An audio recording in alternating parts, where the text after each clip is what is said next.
I'm going to tell you something most people probably are not going to tell you, but your FBI answers for the phase two, they're weak. Yeah, I'm going to tell you that right now because it's true. They are most likely weak. Not because you're unqualified. People always think that I'm not qualified for this. Is that why? No. Because you don't realize how high the standard really is.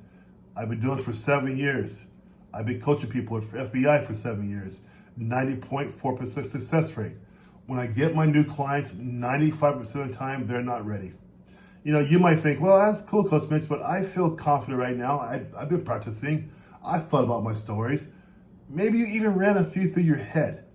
But the moment you sit in front of this panel from the FBI, it changes. The whole thing changed. All that stuff you did in front of the mirror, talking to yourself, recording your stuff, your answers are going to be tested in ways you will have no doubt that you are in the wrong room. That's almost a guarantee. You cannot sit there in the mirror and talk to yourself and think you're going to sit up there in front of a conditioned, seasoned panel of FBI agents and somehow dazzle them. It's not going to happen. Most candidates do not realize that until it's too late. What sounded good in your head does not sound good in the room, and it does not sound good to me in my coaching program. This is why I've helped so many people to make it so it makes sense in front of this panel.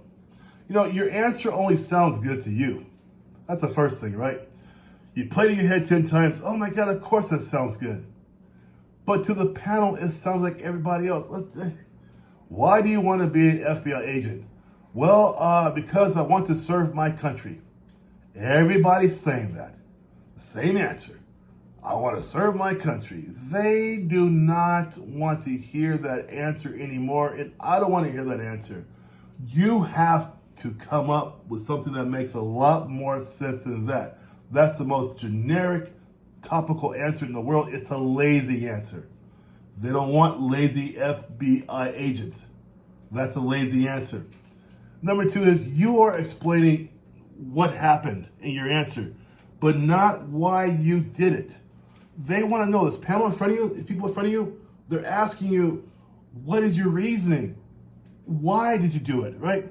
If you're not explaining your decision making, the why to what you did, in depth, not topical, the why to what you did with some minutia involved, you have missed the entire point. And this is what makes me so irritated because a lot of you guys are qualified. You're just not preparing for the battle the right way. You're bringing fist to a tank fight, and you're not ready for this. You're getting wiped out at the interview process. FBI has a 68% fail rate in the structured interview, the phase two interview for them. 68% phase two do not make it. Number three, you think that confidence is going to carry you through it, right? But confidence without structure is beyond dangerous. I've seen this year in and year out. This happens. How do I know it happens? Because we open the meeting between you and I ask you a question, rambling, over talking, losing control. If I see it, they damn sure see it, right? I'm here to coach you out of that. I will show you techniques and methods that we use to get the rambling out of you, to get your focus in you so you answer these questions like they want to hear. You got to present as a professional the first time, you guys. You want to impress them the first time you see them with your answers. You're not going to impress anybody with a bunch of rambling. It's not going to happen, right? Number four, I can always tell my self-study people because I ask them a question and their answer falls apart. Always. You may think you have the most solid answer. Then what do I do to you? I follow up on that answer. Oh, wait, I thought it was just one answer. One question, right? No, it's not just one question. I can and they can ask you as many follow-up questions as they want. Are you ready for that? Do you even know what kind of questions will come your way for follow-ups? I do. This is where many of you are falling down on your face. If your story cannot hold up to pressure, what are you doing it for, guys? Hang on a second, guys. If you're serious about some one-on-one for phase two FBI interview practice, it's me. Description down below. Get to my calendar. I'll see you on the other side. Now, number 5 is a big one, vaguity, vagueness. Vagueness means that you didn't really study for the FBI Phase 2, so you're trying to kind of get around by using very vague answers, and guess what? They know what that means, right? I want and they want details. I want and they want the actions. I want and they want the thought processes. You guys, we have to understand this is a big deal. You have to understand. You need to get down into the minutia of your answers and be ready for other questions on top of those answers you're giving. That's the deal, right? A big one I get to is that I call hiding. So sometimes I get answers like, the team did this and the team did that, and I don't care what the team did. I'm not your team is only as strong as the weakest person, right? It's my job as your coach, as them on the interview panel, to find out, are you that weak person in the group, right? Therefore, to make sure you're not the weak person, you have to start answering questions with you involved, right? What you're going to do, right? Analyze. Can I analyze your logic? Can I watch your reactions? Can I test your consistency? Yes, I can do all of that. The question here is, are you ready for those type of questions on top of your answers? And that's the big deal there. Are you ready for it? You know, you guys, here's the deal.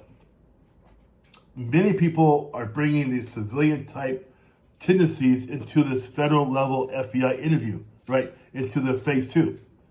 Because they think it's going to be some kind of, it's going to be a little harder. They know that, right? But, where are you going to be in 5 years? What's your strength? What's your weakness? No one gives a damn about where you're going to be in 5 years. No one cares about your strength or your weakness. No one's going to ask you those kind of questions directly. You should not even be thinking about going into the interview process if that's the way you're thinking right now. If they invite you tomorrow, you say no because I'm not ready. That's the real deal. And a lot of you guys tell me you feel ready, right? Hey, Coach Mitch, I feel ready. I'm good. Okay, great. No problem at all, you guys. No problem. Then I hear later on, gee, I wasn't ready. Well, because you're doing it by yourself. Because why? No one's challenged your answers, right? Sometimes you see on YouTube these guys, the martial artist, he got 10th degree done, 30 years of studying, never fought anybody, gets into a ring the first time and gets beat. Why? Because he's never put his program to the test. That's what happens. Same thing here with the FBI. Phase 2, preparation. If you're just preparing by yourself in the mirror by yourself, you're not ready. Because you haven't tested yourself. That's why. It doesn't make any sense. Yeah, I'm ready for the interview. Really? Who'd you test with? My mom. She told me, my girlfriend, my sister. Really? How do they know you have the right answers? How do they know to ask you the right questions? How do they know you're composed? Your voice tonality is fine.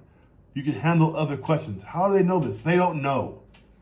This is what happens to so many people. You can definitely self-test a civilian interview in the mirror. It's easy. I can do it in my sleep. It's no big deal. You guys, most of you guys are not failing the interview because you're unqualified. You're failing because your answers are not strong enough and they cannot handle pressure from the panel nor from me. And by the time you realize that what's happened, this interview is long gone over, it's done. They'll tell you have a good day and goodbye. If your answers have not been tested, what are you doing? What are you doing? You're that 30-year martial art master doing these cool moves in the mirror, decides one day, I'm going to put my moves to the test, gets into a ring with a semi-pro boxer, loses, on the ground wondering why he lost. You lost because you never tested your skill set. That's why they have an over 65% fail rate for FBI Phase 2 candidates.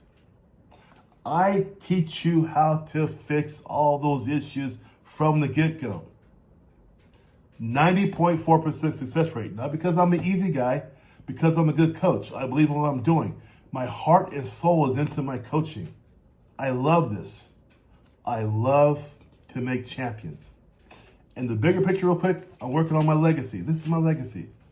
I'm making champions. I want to leave this earth knowing I've made champions who carry the badge. That's my whole motto. That's my why. All right? You guys take care. Coach Mitch, if you're serious, description down below. Get into my calendar. Let's do this thing, okay? Take care. Bye-bye.